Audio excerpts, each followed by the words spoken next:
Merci, Marie-Hélène. Bonsoir à tout le monde et merci de m'accueillir ce soir dans votre classe. C'est bien gentil. Merci à Marie-Hélène pour l'invitation. J'allais faire une petite présentation, mais je pense que Marie-Hélène m'a bien présentée. Alors, le titre de ma présentation ce soir, c'est les jeux imaginaires basés sur les transmédias genrés et la mémoire culturelle populaire dans l'éducation à la petite enfance. Comme Marie-Hélène a expliqué, cela vient de ma thèse de maîtrise qui a été complétée en 2019 à Concordia. Et c'était un projet transdisciplinaire.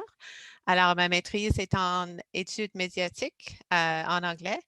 Et alors, cela rejoignait les recherches féministes, les études médiatiques et aussi le domaine de l'éducation. Alors, j'aimerais commencer en expliquant quelques concepts que je vais utiliser dans ce projet de recherche et parce que c'est peut-être des choses avec lesquelles vous n'êtes pas très familier. Alors, le premier, c'est celui des transmédias.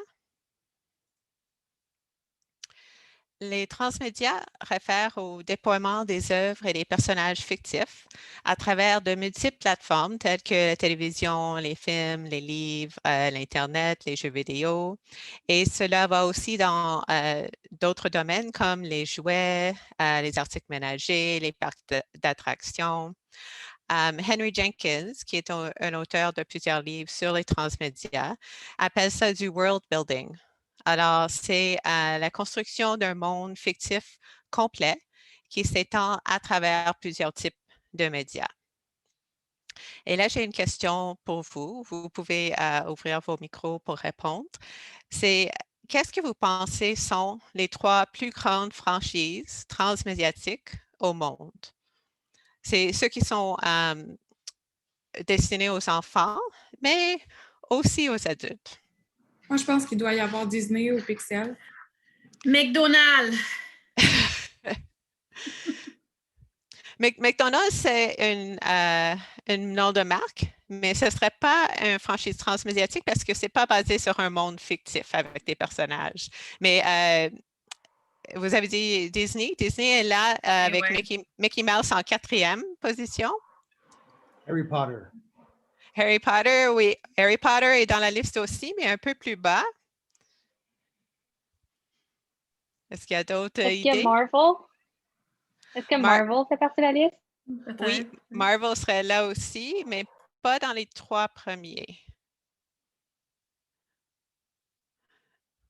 Je vais commencer avec le 3e. Vous reconnaissez? Oui.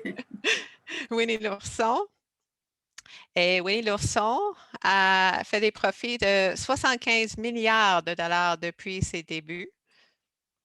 Et dans la 2e position, ça c'est quelque chose qui m'a surpris actuellement, même dans les études médicales. Et ça c'est Hello Kitty, qui est japonais, mais qui est populaire aussi autour du monde. Et celui-là a fait 80 milliards de dollars depuis ses débuts.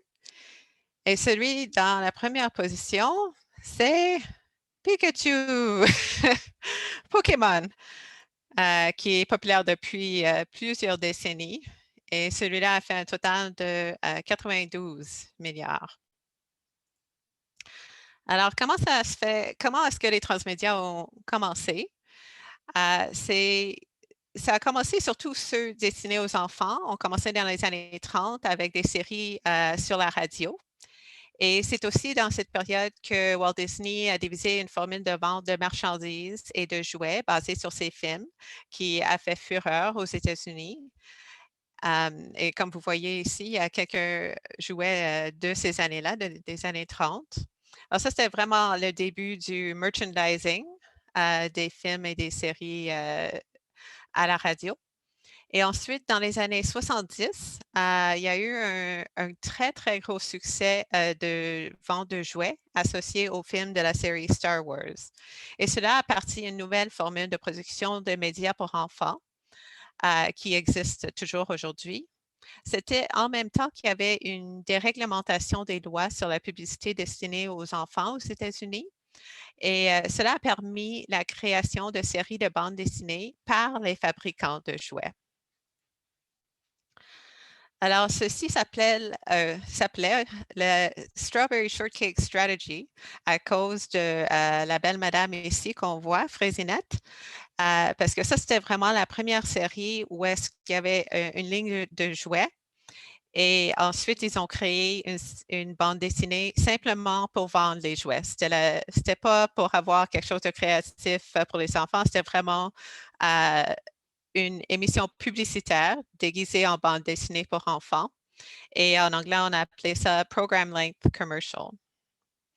Les réglementations au Canada étaient un peu différentes. Ils sont toujours différents aujourd'hui, surtout au Québec. Il y a des limites sur la publicité qui est dirigée vers les enfants. Mais comme on sait, maintenant, on est dans un monde médiatique avec la télévision par satellite, l'Internet, les cellulaires, tout ça. Alors, c'est vraiment difficile d'arrêter la publicité à la frontière. Ça passe comme ça. Et alors, les lois canadiennes ne sont plus vraiment enforçables.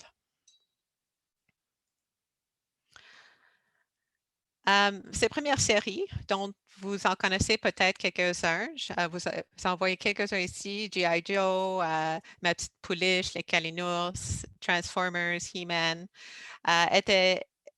ont tous eu un grand succès avec cette formule de production transmédiatique. Alors, c'était surtout des lignes de jouets qui se vendaient à travers ces émissions et ils étaient créés très genrés. Alors, il y avait des thèmes de fémininité, passivité, apparence et amitié pour les filles et des thèmes masculins hégémoniques, notamment la domination, l'agression, le militarisme et la compétition pour les garçons. Et d'après Stephen Klein, qui étudie les jouets et la culture médiatique, cette délimitation était complètement intentionnelle. Alors, les spécialistes du marketing ont tenté de séparer les publics par âge et par genre afin d'augmenter la rentabilité. Et cela continue aujourd'hui. Vous avez juste à rentrer dans un magasin de grande surface comme Toys R Us et vous allez voir que c'est quand même très délimité par genre. Après les années 80, il y a aussi eu plusieurs amalgamations d'entreprises dans le domaine des médias, ce qui veut dire qu'aujourd'hui, en Amérique du Nord, la production d'émissions et de transmédia destinés aux enfants est contrôlée par très peu d'entreprises. Alors, il y a les grandes entreprises, il y a Walt Disney, Viacom, Netflix, AT&T, Time Warner et quelques autres, mais c'est vraiment regroupé. Alors, ça veut dire qu'ils ont un très grand contrôle sur le contenu et sur la distribution. Et je veux juste noter que ma recherche était avec des enfants anglophones. Et alors, j'ai regardé vraiment les médias anglophones, mais ça serait intéressant de reproduire ce type de recherche dans le domaine francophone aussi, surtout au Québec et l'Ontario francophone, de voir quels sont les médias auxquels les enfants sont exposés et les personnages qu'ils imitent. Alors, l'autre concept que j'aimerais introduire, c'est celui de la mémoire collective. Et cela vient de Morris Halbwachs, qui a suggéré que la mémoire dépend des structures sociales. Il a désigné ça les cadres sociaux de la mémoire, faisant référence aux pensées et aux schémas cognitifs qui guident nos mémoires et nos perceptions. Alors, ceux-ci sont formés d'après notre insertion dans la vie sociale, surtout notre langage, nos coutumes qu'on apprend dans nos interactions avec d'autres personnes et avec les institutions sociales comme la religion, les écoles, etc. Alors, ces schémas forment la mémoire collective qui influence notre identité et notre subjectivité. Astrid Errol suggère que de nos jours, une bonne partie de cette influence vient non seulement des cadres sociaux, mais aussi des cadres médiatiques à cause qu'on est toujours entouré de médias. Un peu plus tard, Alida et Jan Assmann ont repris cette notion de mémoire collective et ils ont suggéré qu'il y a deux formes qui se distinguent, la mémoire communicative et la mémoire culturelle. La première se situe dans les interactions quotidiennes. Alors, c'est relié aux mémoires des individus et ce qui se transmet à l'histoire orale, dans les histoires qui se passent dans les familles d'une génération à la prochaine. Et ça, c'est sujet au changement à cause que c'est fait par des individus. Et la deuxième, c'est celle qui est établie et institutionnalisée, ce qui est protégé et promulgué par les experts. Alors, ça serait comme dans la religion, on va dire dans la religion catholique, ce serait les prêtres. Pour l'État, ce serait les historiens. Dans les écoles, ce serait les professeurs. Et dans ce cas dont on va parler aujourd'hui, c'est les entreprises de production des médias. C'est la transformation du passé en mythologie au présent. Et ce passé mythologique contient des aspects normatifs et idéologiques qui déterminent nos valeurs et ce qui est acceptable ou non dans notre société.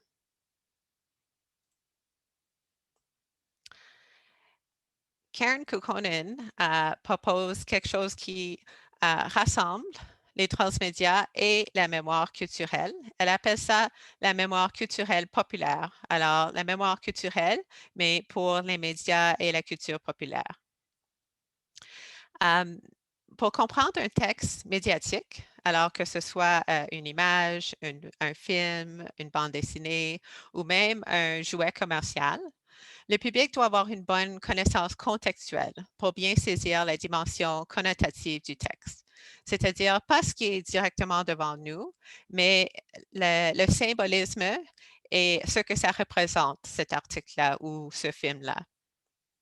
Alors, quand vous regardez un film ou vous lisez un livre, vous puisez inconsciemment dans ce répertoire de mémoire collective populaire pour des références à des textes antérieurs. Alors, ça pourrait être un type de personnage, une manière de parler, des symboles, des couleurs, des éléments habituels d'un style particulier d'un récit, comme une conte de fées. Et elle suggère que la mémoire collective populaire rassemble 3 dimensions culturelles. Il y a la dimension sociale du public comme porteur de ces références. Il y a la dimension matérielle. Alors, ça, c'est la dimension des médias eux-mêmes, les films, les livres, etc.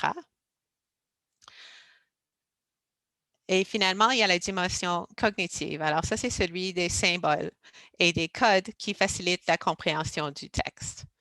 Alors, cela crée aussi un public collectif qui partage la compréhension et l'expérience d'un texte. Les individus peuvent appartenir à plusieurs publics collectifs en même temps, dépendant de leur historique culturel et les médias auxquels ils ont été exposés pendant leur vie. Alors, on peut penser à les fans de Harry Potter, comme on voit ici, ou de Star Wars, ou de Pokémon. Alors, ça illustre très bien ce phénomène. On voit la dimension sociale. Alors, ça, c'est des fans probablement à un parc d'attractions. Mais les fans se partagent beaucoup d'informations en ligne, entre eux, entre amis. La dimension matérielle. Alors, ici, on voit 2 livres de Harry Potter. Ça, c'est la partie vraiment qu'on peut toucher ou voir ou sentir, etc. Et ensuite, la dimension cognitive, ce qui arrive dans nos têtes. Alors, ça, c'est les symboles qu'on voit qui nous font penser à certains thèmes ou à une franchise de transmédia spécifique. Alors, même si vous n'êtes pas un fan dévoué de Harry Potter, vous reconnaissez probablement l'iconographie et les éléments connotatifs de ces franchises à cause de leur popularité et leur présence dans plusieurs aspects de nos vies quotidiennes. Alors, les transmédias relient la mémoire communicative et culturelle, telle que décrite par les auteurs Assmann, communicative car ils communiquent entre nous et font partie de nos discours réguliers. Et en même temps, ils appartiennent à une mémoire culturelle fixe qui est renforcée par les experts. Et dans ce cas, c'est les producteurs des médias eux-mêmes qui promeuvent une image ou un récit en particulier. Et c'est surtout pour faire des profits. Alors, ils sont motivés à garder une franchise dans la tête des gens pour toujours la garder vivante et pour que les gens continuent de dépenser, bien sûr. Oups.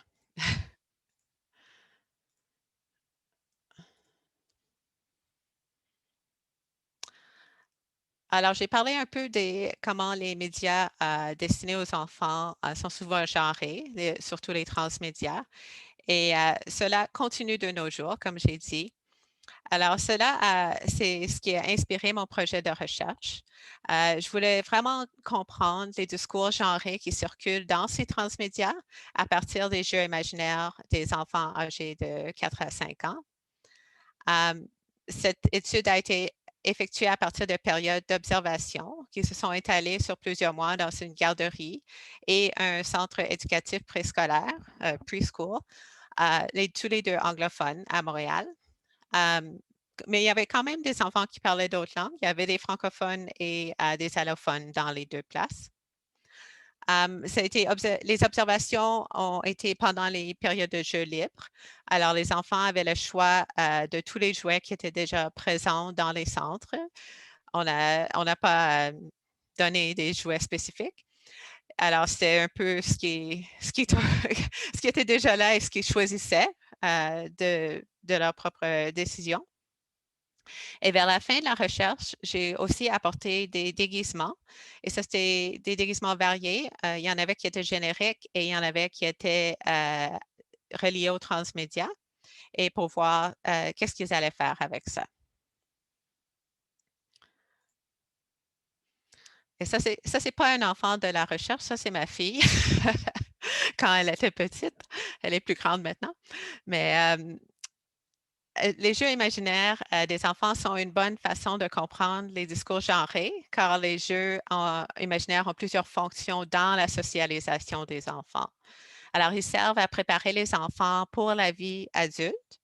À partir des jeux imaginaires, ils apprennent les normes, les codes de la culture dans laquelle ils vivent. Et il y a aussi un type de reproduction de la société. Le psychologue Gregory Stone a dit dans les années 60, The symbolic significance of recreation is enormous, providing a fundamental bond that ties the individual to his society. Indeed, many of society's forms, its myths and legends, endure only in play. Play is recreation then because it continually recreates the society in which it is carried on. Alors, il veut dire que les jeux imaginaires servent vraiment à la reproduction à partir de la mythologie de la société. Et cela se trouve souvent de nos jours dans la mémoire culturelle populaire qui est reliée aux transmédias.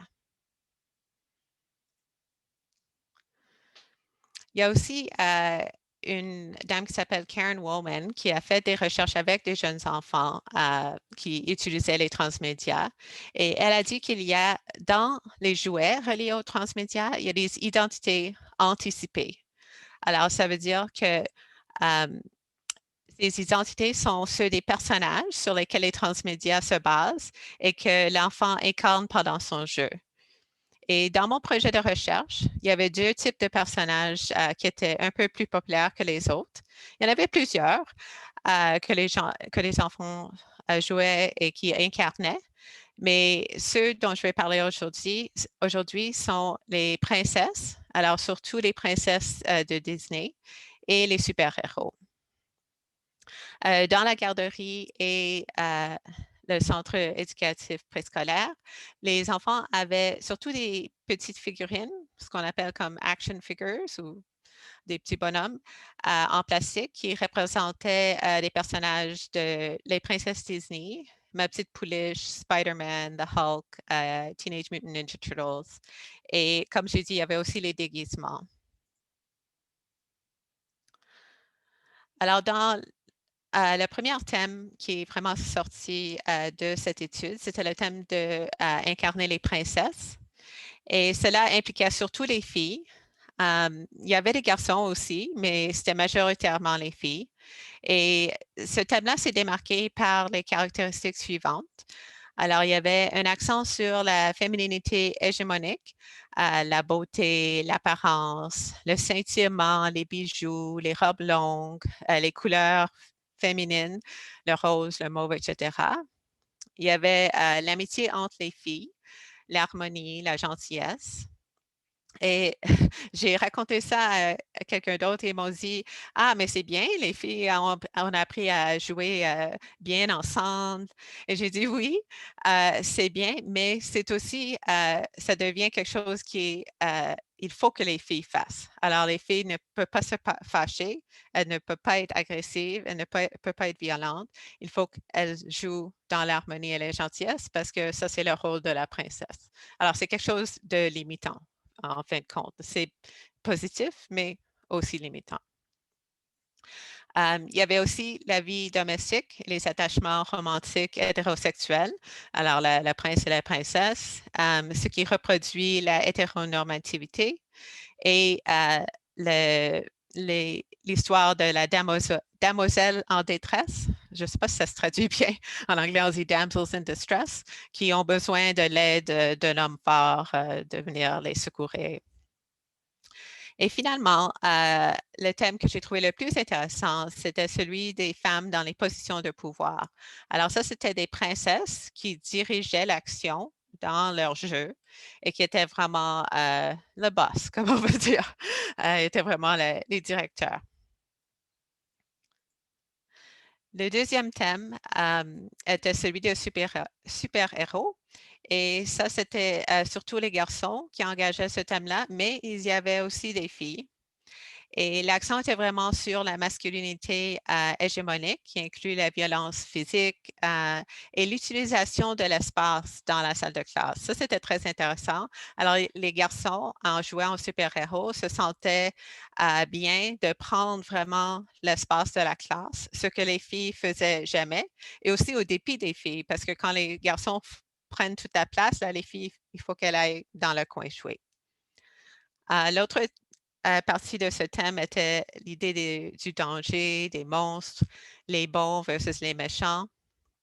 Et il y avait une esthétique associée à ça aussi, juste comme pour les jeux des filles ou de princesses. Celui pour les garçons, c'était les ombres, les couleurs foncées, les matériaux durs. Et ça s'opposait à l'esthétique de la féminité hégémonique. Il y avait aussi la réjection des filles et la féminité, ce qu'on ne voit pas avec les filles. Alors, les filles ne rejettent pas l'esthétique ni la masculinité hégémonique. En fin de compte, ils l'utilisent souvent dans leur jeu, mais pour les garçons, ils rejettent complètement la féminité. Alors, il y a surtout des valeurs qui sont engagées là-dedans. Pour les garçons, il y avait aussi le travail d'équipe et l'amitié entre garçons, qui est quelque chose, je crois, qui ressort des récits de super-héros. Et le thème qui m'a surpris chez les garçons, c'était la vie domestique et l'émotivité chez les super-héros.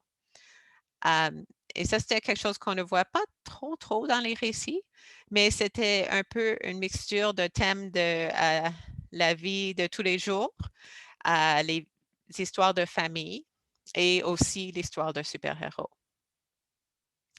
Alors, comme vous connaissez certainement les récits de princesses et de super-héros, vous pouvez déduire que ces motifs démontrent à quel point la mémoire collective populaire influence même les très jeunes enfants. Alors, ils puisent dans leur connaissance d'images, de personnages et de l'esthétique à des récits populaires transmédiatiques pour créer leur jeu imaginaire. Alors, ce n'est pas seulement les jouets comme tels, mais c'est toute leur mémoire collective qui rentre dans ce jeu-là. Mais c'est aussi influencé par les jouets et ça peut être actuellement la construction des jouets. Souvent, les personnages de super-héros avaient des jambes qui bougeaient. Là, on voit Spider-Man, on peut voir qu'on peut manipuler les jambes et les bras. Mais comme les jouets de princesse, les bonhommes de princesse, ils n'étaient pas immovables. Alors, ils étaient comme des petites statues.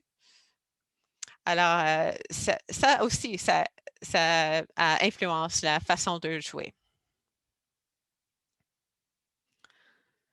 Alors, comme j'ai dit, il y avait des thèmes un peu surprenants qui étaient non stéréotypiques. Ça, c'était les femmes au pouvoir et la vie domestique et l'émotivité pour les super-héros. Et je crois que ça s'est relié un peu à la mixture de la vie de tous les jours et leur expérience dans avec la socialisation de tous les jours qui rentre avec les transmédia. Alors, c'est comme un mélange. Mais il y a aussi les récits transmédiatiques qui ont changé au fil des années. Alors, si on regarde les princesses de Disney, elles ont commencé avec des récits dans les années 30. Et ça, c'était des femmes très soumises. Elles n'étaient pas actives dans l'histoire. Elle attendait le prince. On peut penser à La Belle au bois dormant. Je ne sais pas si c'est le bon nom en français, Sleeping Beauty, Cendrillon, Snow White. Et ensuite, il y avait une deuxième génération qui était dans les années 90. Et ça, on pense à La Petite Sirène, Beauty and the Beast. Et là, on voit qu'il y a un peu d'influence féministe qui arrive et les princesses commencent à être plus actives dans l'histoire, mais c'est quand même une résolution romantique. Et finalement, on a les nouveaux récits de princesses comme Frozen, Tangled, Brave. Et là, on voit vraiment que les princesses deviennent plus actives. Elles deviennent ceux qui poussent l'histoire. Et c'est vraiment une réaction aux féministes qui ont fait des critiques des films antérieurs. Alors ça devient like included. Alors ça devient c'est pas un mot, mais ils mettent ça dans le récit. Ils prennent cette critique-là, puis là, ils l'incluent quand ils font des nouveaux films. Et ça, j'ai vu vraiment l'écho de ça dans les jeux des filles surtout. Alors, les princesses devenaient plus actives. Et dans les récits des garçons, les récits de super-héros avec lesquels les garçons jouaient, on pouvait voir un peu la même chose et c'est peut-être possible que ça vienne des changements dans les récits aussi. Si on pense aux Marvel Avengers, les hommes sont devenus plus sensitifs, un peu moins violents ou s'il y a la violence, il y a une réflexion sur la violence. Ils sont peut-être pas d'accord avec la violence. Alors, il y a des changements aussi à la masculinité dans ces récits-là. Et finalement, l'environnement de l'éducation à la petite enfance telle qu'elle est aussi relié au discours de genre dans la classe et ce qui arrive dans les jeux avec les transmédias. Alors, premièrement, il y a le rôle des pairs. Les pairs forment un public collectif pour les transmédias et cela crée la compétition et la négociation, excuse-moi, entre les enfants au sujet de leur connaissance des transmédias.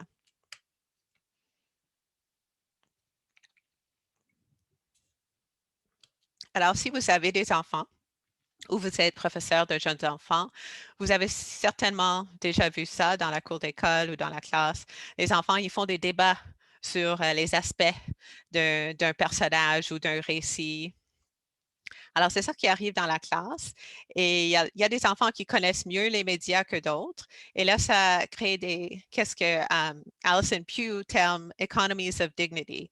Alors, une économie de dignité, ça veut dire que il y a certains enfants qui vont avoir plus de pouvoir culturel parce qu'ils ont plus de connaissances ou ils ont plus d'articles de ces transmédias-là. Alors, ils apportent des jouets de chez eux et ils peuvent dire « Ah, j'ai tel bonhomme ». Alors, ça crée vraiment comme une compétition et cela s'implique dans les jeux aussi. Alors, ils vont dire « Ah non, tu ne peux pas jouer de telle façon ». L'autre aspect, c'est l'aspect genré et c'est un peu la même idée. Alors, les enfants se polissent dans leur jeu quand ils utilisent les personnages des récits transmédiatiques. Alors, ils vont dire « Ah, vous ne pouvez pas faire ça, une princesse ne ferait pas ça », parce qu'ils connaissent déjà la partie genrée de ces récits-là. Alors, il veut que les enfants gardent la même façon genrée de répliquer le récit ou le personnage. Et ensuite, il y a le rôle des éducatrices. Alors, les éducatrices sont chargées de surveiller étroitement les enfants pour assurer la discipline et enregistrer leur développement. Ça fait partie de l'éducation à la petite enfance. Mais ça veut dire qu'ils sont aussi un peu les régulateurs du comportement des enfants.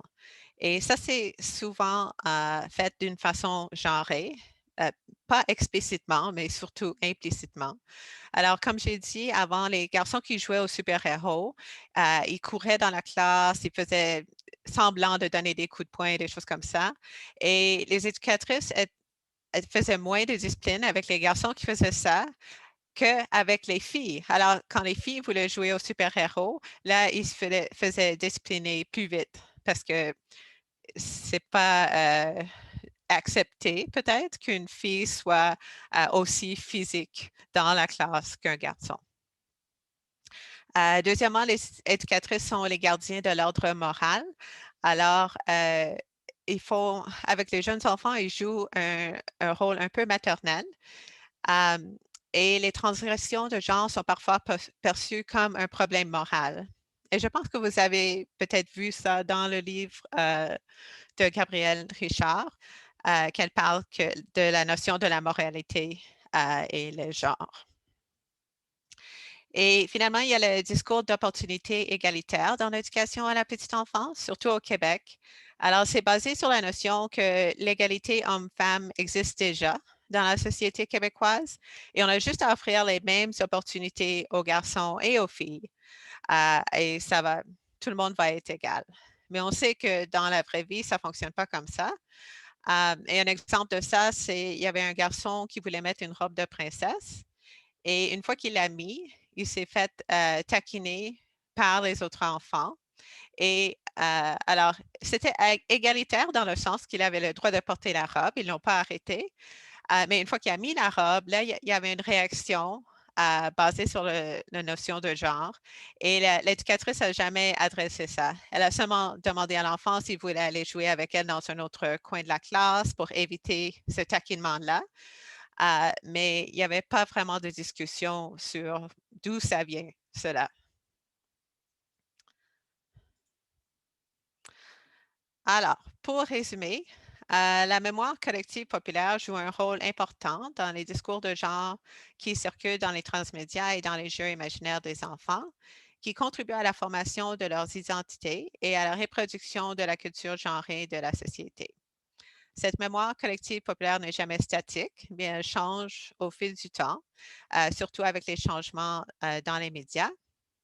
Et dans les classes d'éducation à la petite enfance, les enfants ont souvent accepté et parfois résisté les discours hégémoniques de fémininité et masculinité proposés par les récits de princesses et de super-héros.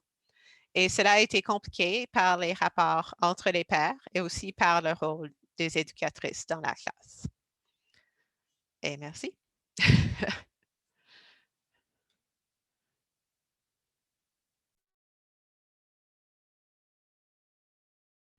Marie-Hélène, tu es en mute.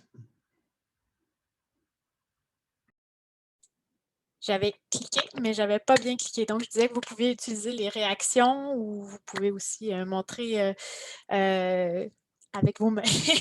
Donc, merci beaucoup. Il y a eu quelques réactions, pas tant de questions en tant que telles dans le chat, mais j'avais dit qu'on pourrait le faire à la fin. Donc, là, je vais laisser vraiment la parole à ceux qui sont intéressés. Vous pouvez soit, peut-être c'est plus facile si vous levez la main. Donc, je vois Alison déjà.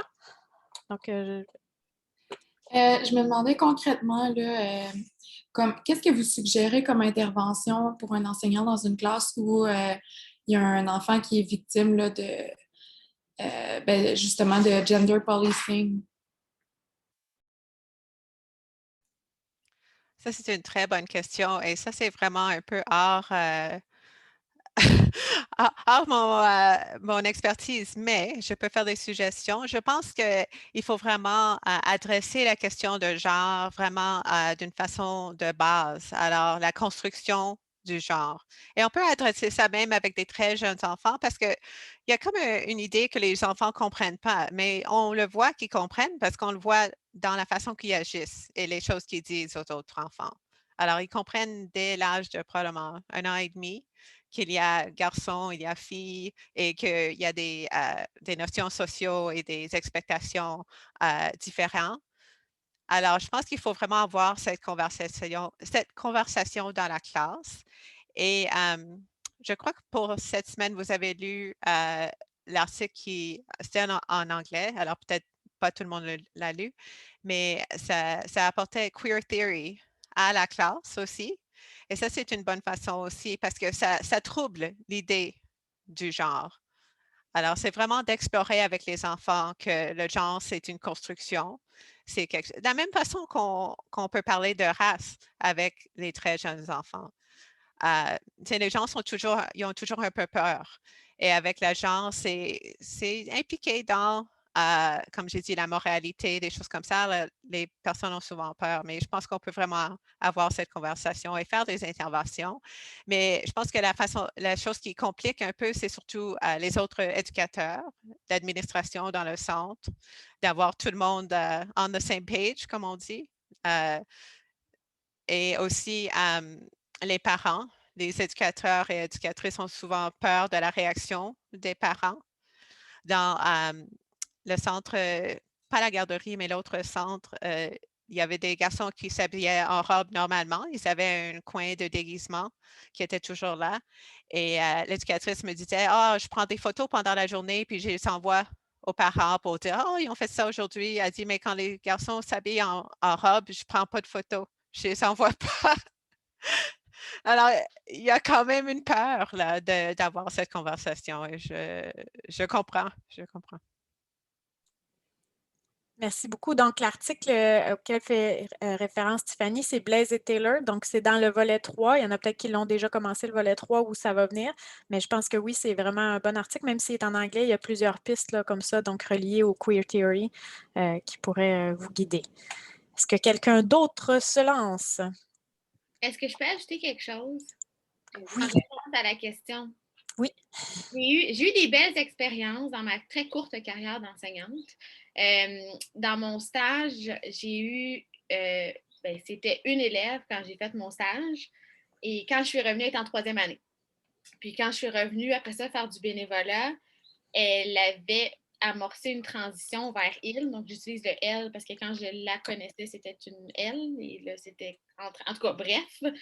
Et les enfants avaient super bien réagi. Fait que les profs s'étaient comme installés avec les enfants pour expliquer un peu qu'est-ce qui s'était passé, que Holly voulait se faire appeler je sais pas, le Ben. Puis les enfants avaient comme, il n'y avait pas de problème. Puis les enfants étaient venus me voir parce qu'ils savaient que j'avais une relation particulière avec cette petite-là. Puis ils étaient venus me le dire pour que je sache puis que je puisse aller lui parler et tout. Puis ça s'était fait super bien. Mais c'est ça, comme Tiffany disait, c'est d'en parler puis de ne pas éviter. Puis les enfants, quand t'en parles, ils comprennent. Il y a un autre petit garçon à l'école où j'enseigne, depuis la maternelle, porte des robes. Tout le temps. Il porte des robes, il porte des turquois en arc-en-ciel. Puis au départ, les enfants réagissaient. Puis maintenant, les enfants, c'est comme, ben oui, c'est comme ça qu'ils s'habillent. Puis, il n'y a pas de problème. Mais je pense que c'est important. Fait que j'ai pas de solution miracle. Mais je pense que quand on en parle puis qu'on leur explique comme, mais il a le droit de porter des robes. Pourquoi pas? Ben, parce que c'est des filles. Ben, pourquoi? Si ça lui tente, pourquoi pas? Puis une fois que tu dis des choses comme ça, à un moment donné, les enfants finissent par faire pourquoi pas? C'est ça, je suis d'accord avec toi. Puis le texte de Blaise et Taylor, je l'ai bien aimé. J'ai aimé la théorie queer. La seule chose, c'est que je trouvais que justement, ça proposait de mettre plus en place comme une pédagogie, disons, sur plus du long terme. Mais je me disais, avant d'avoir mis mis tout ça en place, une intervention à court terme, c'est comme, je sais pas, je trouve que c'est bien d'engager la conversation, mais il faut quasiment faire ça en début d'année pour prévenir, puis après ça, on construit sur ces bases-là. Mais tu sais, mettons, dans ma classe, j'avais des livres, là, puis en 3e année, j'avais des livres avec du rose dessus, puis la première affaire que les enfants disaient, c'est « T'as pris un livre rose, c'est un livre de filles! » Puis juste, j'ai pas fait de leçon particulière, mais tout de suite sur le coup, j'ai dit « C'est quoi? Pourquoi un livre de filles? » Parce que du rose, mais on s'en fout. Tu sais, le rose, ça va pour n'importe qui. S'il a envie de lire ce livre-là, il a envie de lire ce livre-là.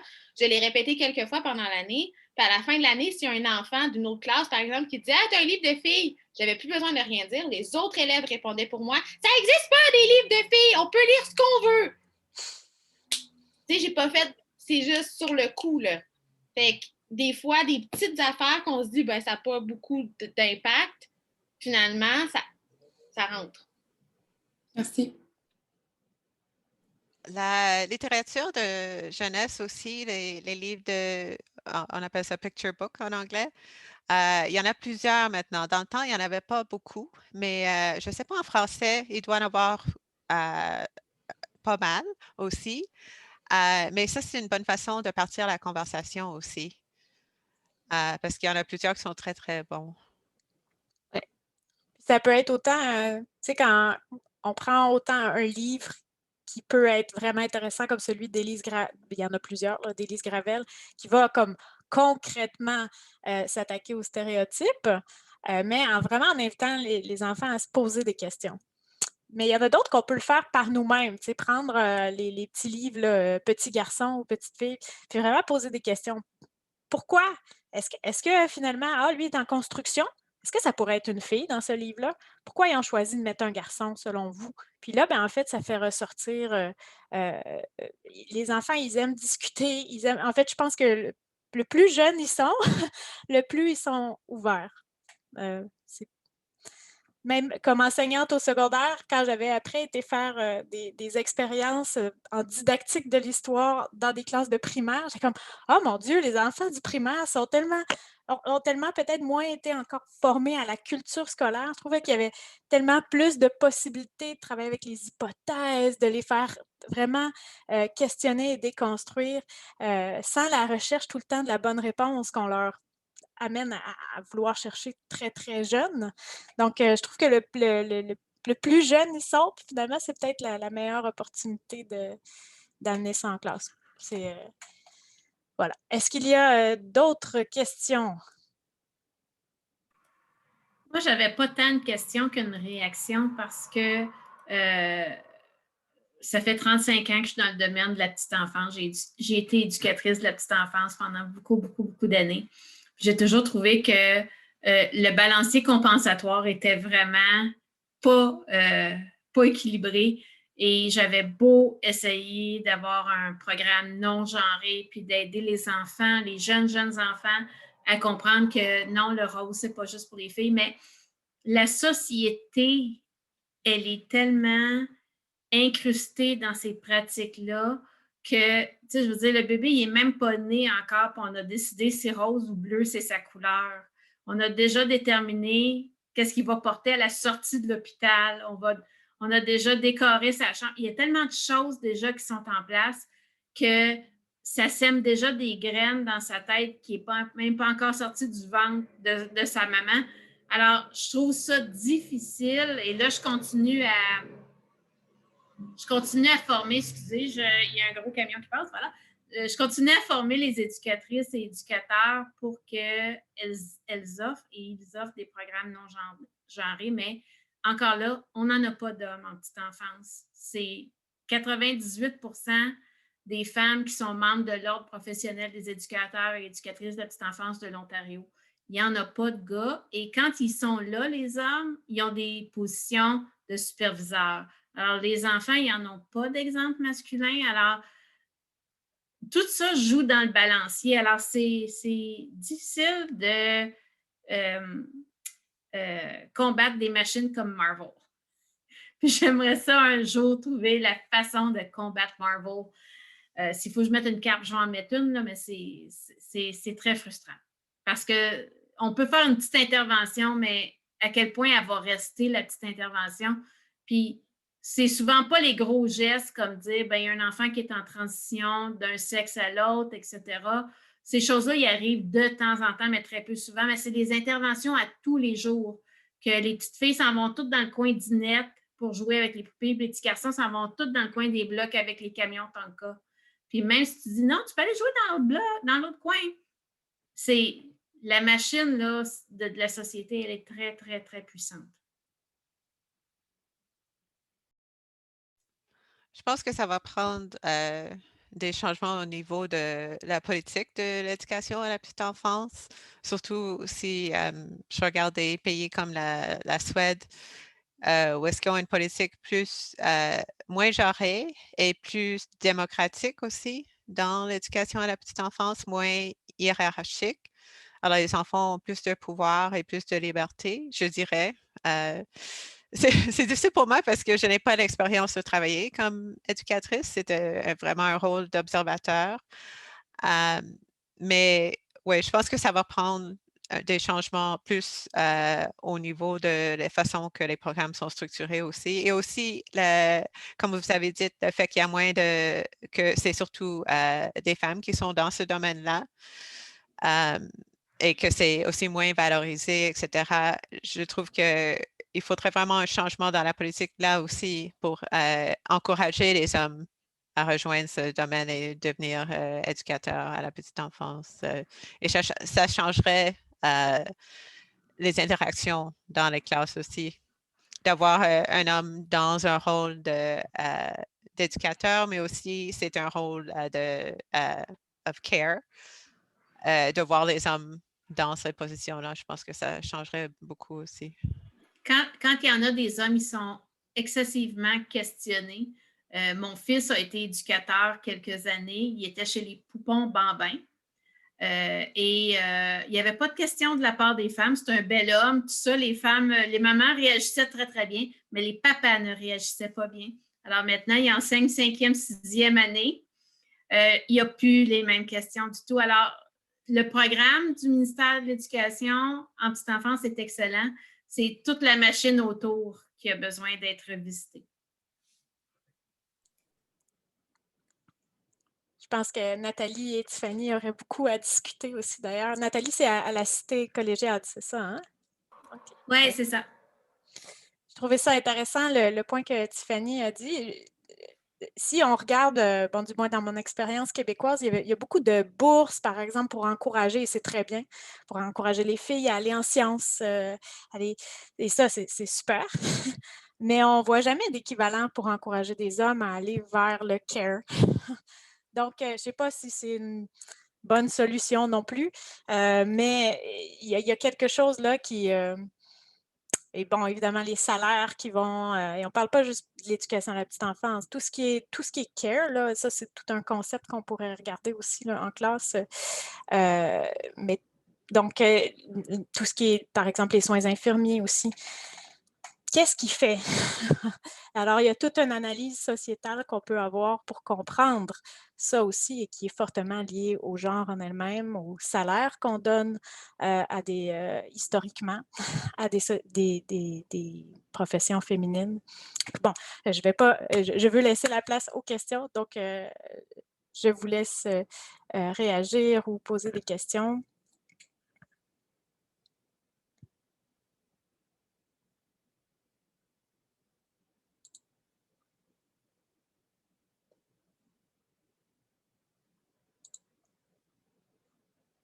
Béatrice? J'ai une question pour toi, Tiffany. Dans la garderie, ça fait longtemps, là, j'ai travaillé un peu en petite enfance dans une école au Québec, mais pas beaucoup. Puis c'était une école Montessori. Donc, tout était fait en bois. Il n'y avait pas rien de franchise. Mais dans la garderie où tu as fait ton observation, est-ce que c'était des jouets qui étaient très présents ou est-ce que les enfants utilisaient des poupées pour reproduire des émissions ou des personnages qu'ils connaissaient? Ou... C'était une garderie privée et les jouets étaient assez présents. Ce n'était pas tous les jouets. Il y avait des jouets qui n'étaient pas reliés au transmédia aussi. Des blocs, des autos, des trains, des billes. Mais il y avait surtout une sélection de jouets reliés au transmédia et il était un peu plus vieux. Alors, il venait des transmédia des années 80-90. Alors, j'avais l'impression que ça a été soit donné ou acheté à quelque part, peut-être dans les ventes de garage, je ne sais pas, parce que c'était des anciens jouets. Mais dans l'autre centre, il y avait des jouets reliés au transmédia, mais ils étaient assez vieux que les enfants ne savaient pas les transmédias, ils ne les connaissaient pas. Alors là, ils les ont utilisés comme des jouets génériques. Alors ça, c'était intéressant. C'était Dora the Explorer et Rescue Heroes, mais ils ne connaissaient pas du tout les récits à cause que ça leur prédatait. Et ce n'était pas des franchises qui ont été retransmises ou qui ont duré longtemps. Alors, ça, c'est intéressant aussi. Ouais, je suis curieuse de voir c'est quoi comme l'influence parce que je pense à ma classe de maternelle, puis en écoutant, j'essayais de repenser, puis je pense que le seul jouet de franchise que j'ai dans la classe, c'est Monsieur Patate, qui s'appelle maintenant pas Monsieur Patate, là, il a changé de nom récemment, là, je me rappelle plus. Mais donc, j'ai beaucoup de petits garçons qui jouent à la dinette, énormément. En fait, pas mal plus que de filles. Il y a une maison de poupées en bois aussi avec des poupées en bois. Beaucoup de garçons qui jouent à ça aussi. Donc, j'essayais de penser, puis c'est pas par exprès que j'ai pas de jouets Disney ou autre, c'est juste, ça donne comme ça, c'est la classe dont j'ai hérité, là. Mais je me demande si on mettait des jouets de personnages qu'ils connaissaient, est-ce que probablement qu'ils se sépareraient plus selon ça? Selon mon étude, moi, je dirais que oui, parce que dans l'autre centre, il y avait beaucoup moins de jouets des transmédia. Et l'autre chose qui était intéressante, c'est que les éducatrices étaient plus impliquées dans les jeux. Alors, il y avait jeux libres, mais les éducatrices quand même dirigeaient un peu et ils faisaient une approche thématique. Alors, à chaque semaine, il y avait un thème éducatif et une fois, c'était les dinosaures. Alors là, ils jouaient à être des paléontologues. Je ne sais pas si c'est le bon mot. Paleontologists. Alors, euh, les éducatrices dirigeaient le jeu vers le thème de la semaine. Alors, ça aidait, je crois, parce qu'il il impliquait les garçons et les filles. Et tout le monde avait le droit de jouer le paléontologue, de chercher les dinosaures, puis tout ça. Où ils construisaient un mur, puis là, tout le monde construisait ensemble. Les filles et les garçons, il y avait tous des marteaux, puis des choses comme ça. Alors, oui, le fait qu'ils étaient plus impliqués dans le jeu et qu'il y avait moins de jeux médiatisés, mais en même temps, même s'il n'y avait aucun jeu relié au transmédia dans la classe, ça dépend des enfants et de à quoi ils sont exposés, tout ça. Ils peuvent quand même venir à l'école et apporter des jouets ou apporter la mémoire collective populaire et prendre d'autres choses pour faire ces jouets-là ou pour imiter les récits, tout ça. Alors, c'est juste dire on ne va rien mettre dans la classe qui est relié aux médias, ce n'est pas la solution vraiment au problème. Puis, je voulais répondre à ce que Nathalie avait dit tantôt si elle pouvait faire quelque chose pour about Marvel. Mais la critique du public est très importante. Alors, quand les gens critiquent ces médias-là, ça a un effet. Et la critique rentre après dans ce qui sont faits plus tard. Alors, comme j'ai expliqué avec les récits de princesses de Disney, on a vu ça. Dans le deuxième film de Frozen, qui est sorti après ma thèse, mais il y a l'homme qui est dans le film, je ne me rappelle plus du nom du personnage, mais il chante une chanson, like a ballad, a love ballad, qui dit I'm sad because I was left behind, parce que sa blonde est partie être le héros du film. Alors là, on voit l'homme qui est comme, il y a de la peine parce que là, il est laissé là. Puis ça, c'est vraiment quelque chose qui n'aurait jamais arrivé dans un film de Disney auparavant, là. On voit vraiment le thème de masculinité qui change au fil des années. Et ça vient de la critique publique. Parce que ces compagnies-là, ils veulent faire de l'argent. Et si le public est fâché, ils ne vont pas faire d'argent. Alors, il y a quand même un back and forth qui arrive avec les médias. Alors, on ne peut pas penser que c'est juste toujours de la même façon, c'est toujours les stéréotypes. Ça change. Et même si ça ne change pas assez vite, on voudrait que ça change plus vite. Ça change.